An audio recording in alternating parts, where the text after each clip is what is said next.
اللهم صل وسلم على سيدنا وحبيبنا محمد وعلى آل سيدنا محمد كما صليت على إبراهيم وعلى آل إبراهيم في العالمين إنك حميد مجيد.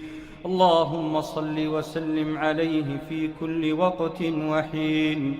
اللهم صل وسلم عليه في العالمين إلى يوم الدين.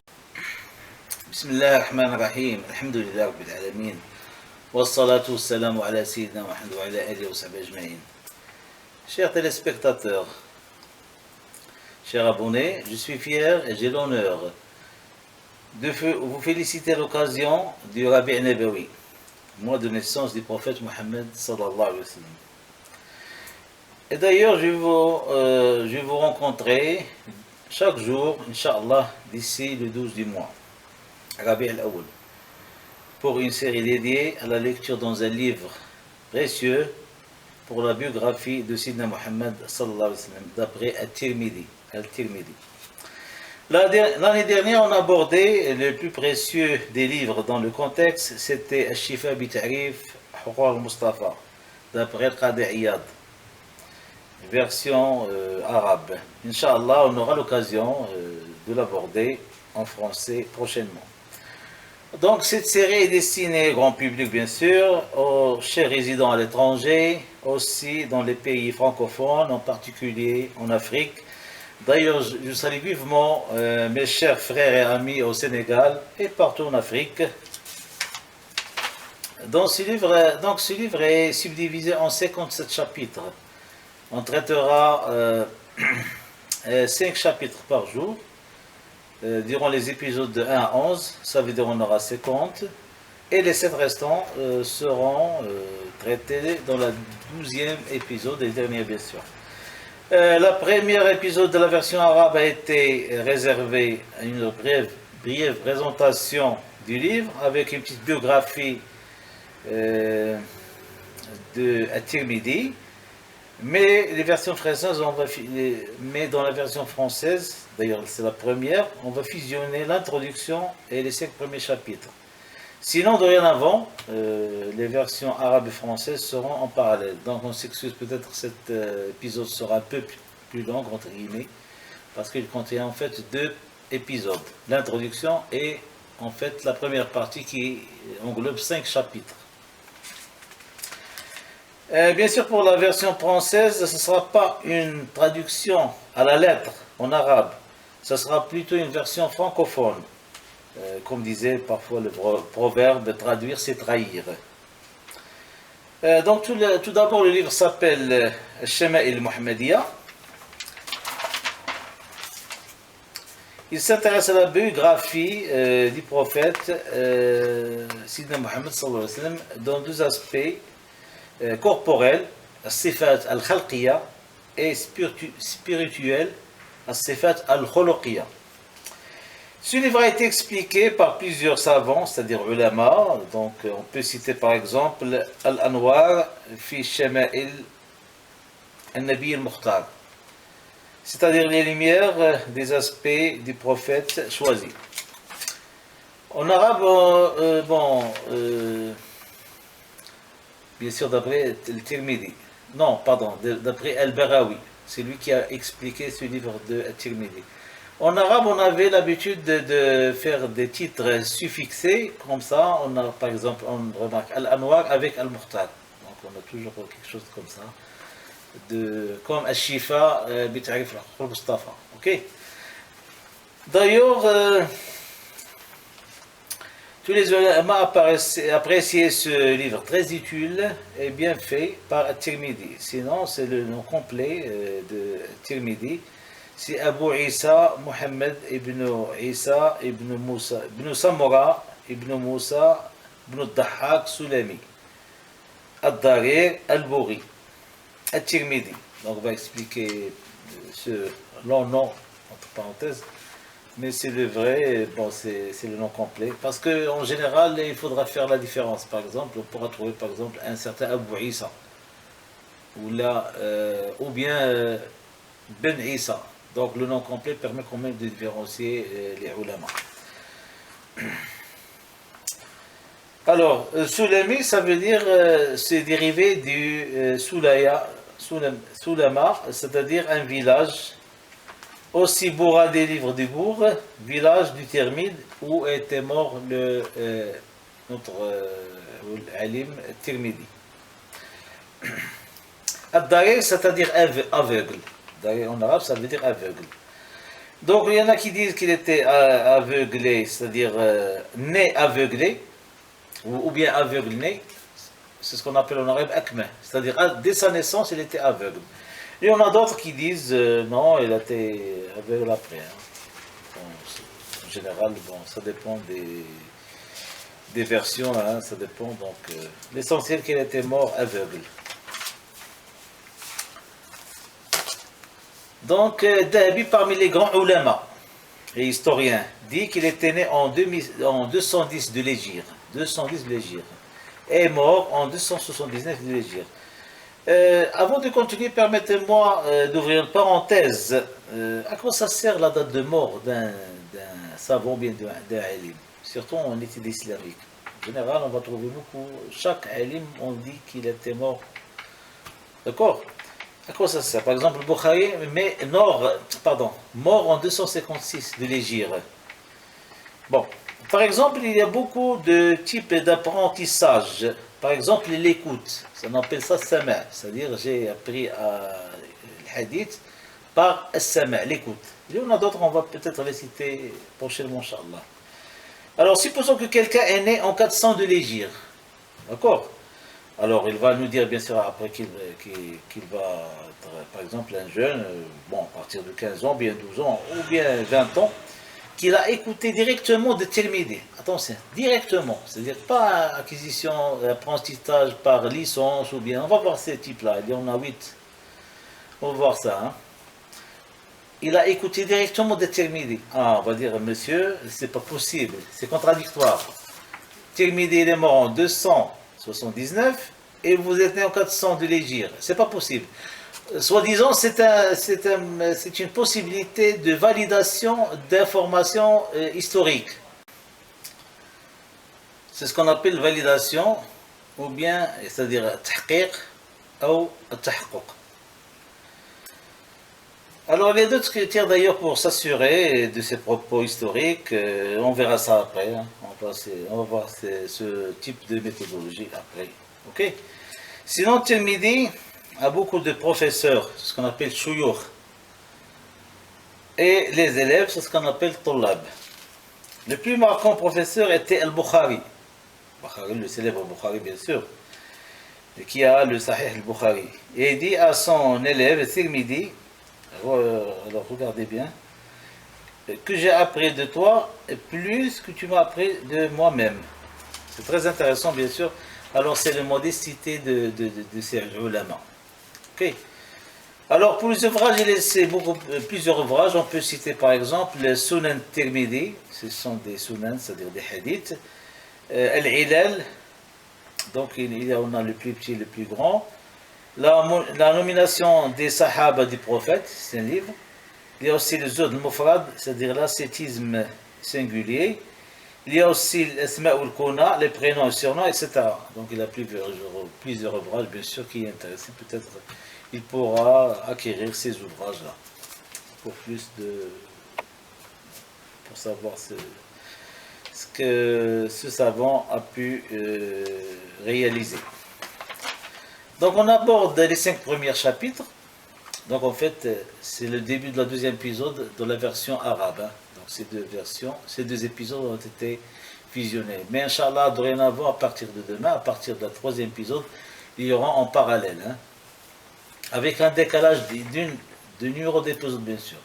Demain, Inch'Allah, on aura la deuxième épisode, version francophone, la troisième épisode, version arabe. Mais c'est pas grave, de toute façon. Donc, on aborde les 5 premiers chapitres. Le premier chapitre est intitulé Les aspects corporels du prophète sallallahu alayhi wa sallam. Avant d'aborder ce chapitre, on rappelle une syntaxe, ou bien la syntaxe du récit du hadith nabawi. Donc, on ouvre une parenthèse. Inch'Allah, on aura l'occasion prochainement pour pour des leçons, des épisodes spéciaux pour le hadith du Nabi sallallahu alayhi wa sallam, méthodologiquement bien sûr. Par exemple, le Bukhari a cité que Al-Humaydi nous a raconté, qu'il a dit que Sufyan nous a raconté et que Yahya nous a raconté et dit Mohammed ibn Ibrahim m'a informé. Donc il y a une différence entre raconter et informer, on verra ça plus tard. Alors que j'ai eu Omar ibn al-Khattab disait, j'ai entendu Omar ibn al-Khattab disait que le prophète Sidi Mohammed a dit Innamal a'malu binniyat. Alors vous voyez, bien sûr, on peut aussi se demander pourquoi cette série, c'est ce qu'on appelle as-sanad. Pourquoi cette série? Ça veut dire le Bukhari, il a entendu le Humaydi, c'est-à-dire son professeur, Sheikho, et etc. Il la remonté vers le Nabi sallallahu alayhi wa sallam. Ça c'est obligatoire, parce qu'on va voir, Inch'Allah, après. Et s'il y a une, hadith, lorsqu'on appelle daïf, c'est-à-dire faible, entre guillemets, ça veut dire que quelqu'un dans la série, il n'est pas compétent, entre guillemets, côté, comment dirais-je, c'est-à-dire au niveau de se rappeler, côté mémoire, ou bien il était très, très, très bon, impeccable après, lorsqu'il avait 70 ans, il a un peu problème de mémoire, des perturbations de mémoire. Alors là, les ulama étaient intelligents. Ils disaient avant 70 ans, avant cette date-là, c'est ok. On prend le hadith, on prend son hadith. Après, non. Parce qu'il y a des perturbations. D'accord?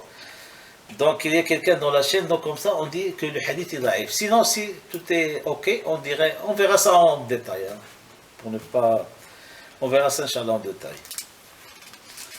Voilà, alors au lieu de cette longue série, par souci de simplicité, on dirait plutôt Omar ibn al-Khattab nous a rapporté, abréviation RAA, on nous a rapporté, mais doit citer quand même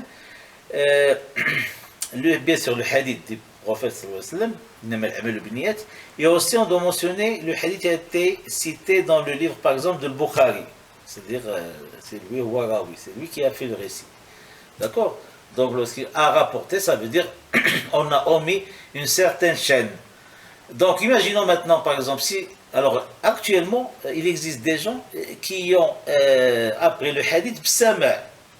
Alors, à part le Bukhari, par exemple, quelqu'un comme Aïda Siddiqiya, une marocaine, on a plusieurs bien sûr, comme le Ktania, etc. Alors, il y en a des gens de ces familles qui apprennent, ils ont directement le sanad, c'est-à-dire la remontée vers le Nabi sallallahu alayhi wa sallam. Et rien que l'écoute, par exemple, c'est pas le fait de citer des ulama, par exemple, il dit que j'ai appris par mon père par son grand-père, etc. Et son grand-père, il dit, par exemple, j'étais allé à la Mecque, j'ai entendu ça avec, par exemple, par le Marwazi. C'est un professeur de Bukhari, etc.